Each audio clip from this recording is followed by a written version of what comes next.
All right, so I want to explain how the economic machine works. In order to do that, I want to paint this picture of an archetype for you. And what do I mean by archetype?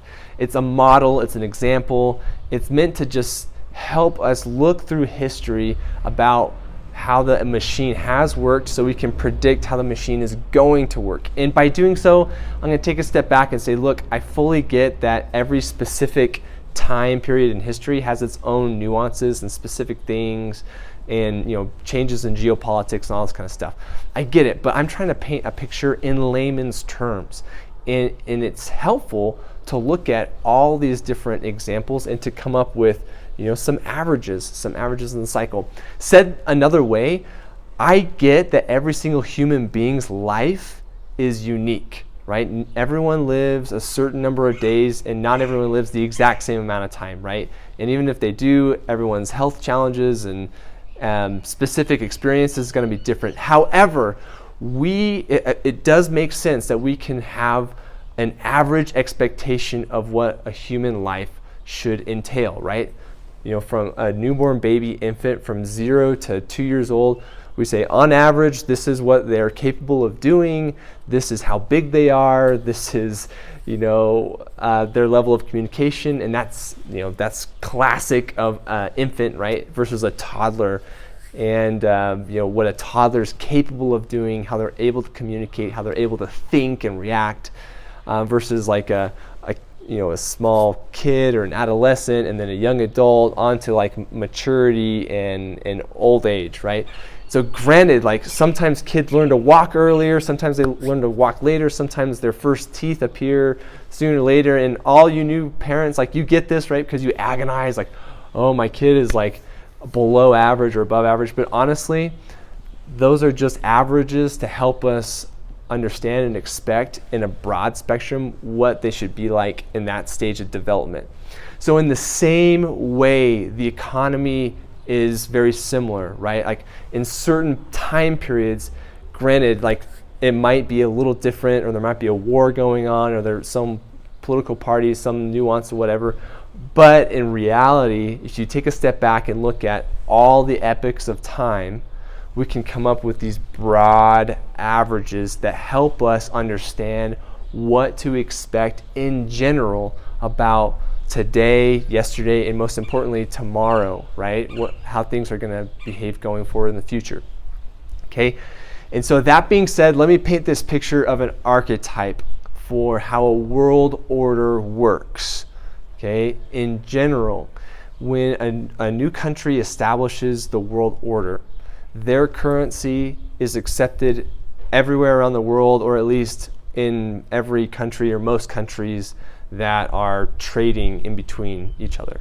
Okay, so for example, right now the United States is the leader of the current world order, so the US dollar is traded everywhere, right? And that was established, we have the World Bank, which touches every country, is here in the United States, and it's determined that the US dollar is the reserve currency for the world.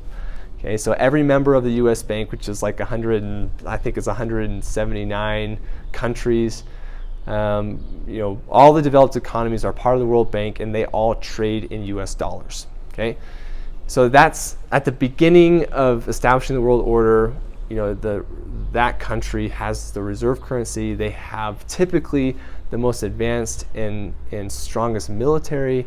They have some of the brightest minds, some of the greatest innovation, some of the most educated people. There's something that gives them a strategic advantage, and so it sets the stage for their empire to expand. Now, the United States has an empire. It's definitely outside of our borders, right? We have military presence in 80 different countries all around the world.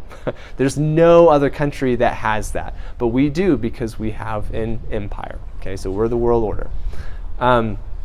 Now, right at the beginning, at the infancy of a world order, there's usually a lot of peace going on. So when did our world order start? It started in 1944, the Bretton Woods Agreement, right after World War II. Okay, so during the peacetime negotiations, that's the start of the world order with the United States at the top. Okay, so that's the infancy, and there was this period, an epic of peace, right? Everyone had just come out of World War II. we're trying to get back on our feet. Everyone's just tired of warring. We're ready for peace. There's been a balance of power, and so we can all breathe easy. And so that's exactly what happened. There was a period of peace and prosperity, stability, so countries could start trading with each other. The World Bank had been established, so it can start lending to help countries get back on their feet following the World War II. Okay, so that's pretty classic of a new world order. And you can look, by the way, I'm describing it in current terms because I think most of us can kind of appreciate, and we have this good working knowledge of the most recent world order. But you can look back on who was running the world order before 1944 and who was running the world order before them. And if you look at these different epochs, there's always the same thing. The infancy starts with a period of peace and prosperity, where the country in charge expands its influence, and everyone, or at least generally most everyone, agrees that that's a good thing, right? They're all happy to have someone new and stable in charge because it benefits them just like it benefits everyone in the world. Again, speaking generally, obviously some people, you can't please everyone in a world of 7 billion people, right? It's like not everyone's jazzed about whoever's in charge. But so generally speaking, there's that period of prosperity. Now, because of that, let me just say the currency that was established in the New World Order is typically very stable and is tied to real physical assets, like gold, for example. It's probably the most common asset to be tied to.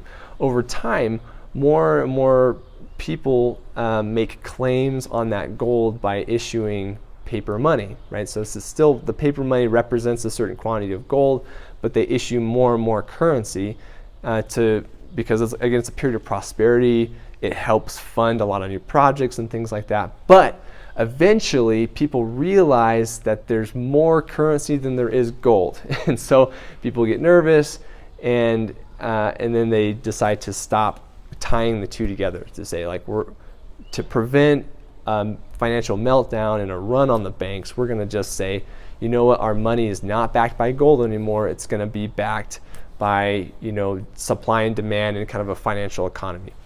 In other terms, that's called a fiat currency system. And so that's exactly what happened in the United States in 1971. And so from 1944 to 1971, there was this period of prosperity, people borrowing, and more money being printed, and there was more money than gold. So President Nixon said, you know what, we're going to move to a fiat system of currency. And then that really changed the landscape. So from there, when you look at what happened, so that's kind of mature stage of a world order cycle, but towards the end you start seeing things that are more concerning, right? More volatility, more inflation. There's a growing gap between socioeconomic classes, so the wealthy get wealthier, the poor get poorer, the middle class disappears. Okay, those are classic symptoms of a late cycle in the changing world order.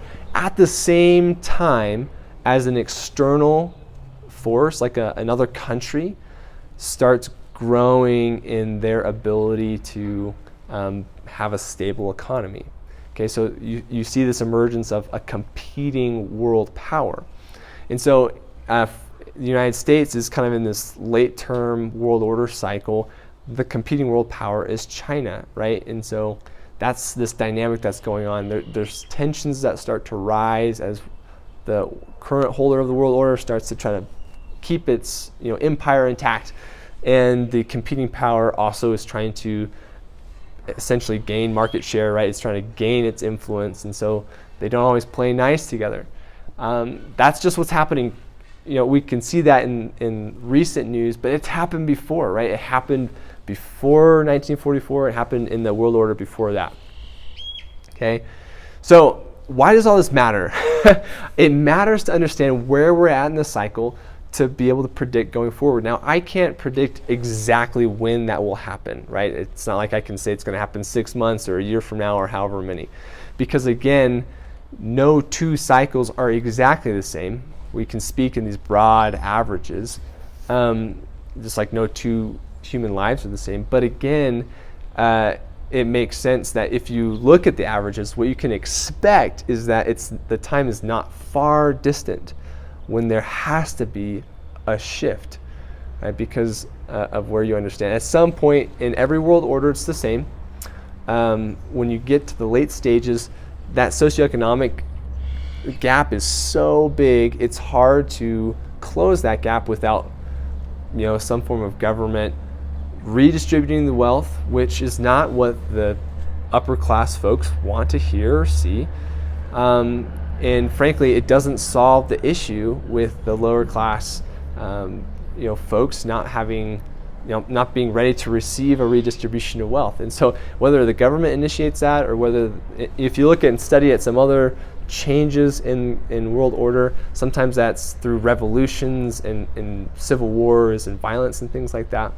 Sometimes there's just something like a big global pandemic, and it forces everything to totally change, right? Everything has every cycle has its specific stimulus, but at some point the tensions rise to a spot, and people are not working civilly together. Education is declining.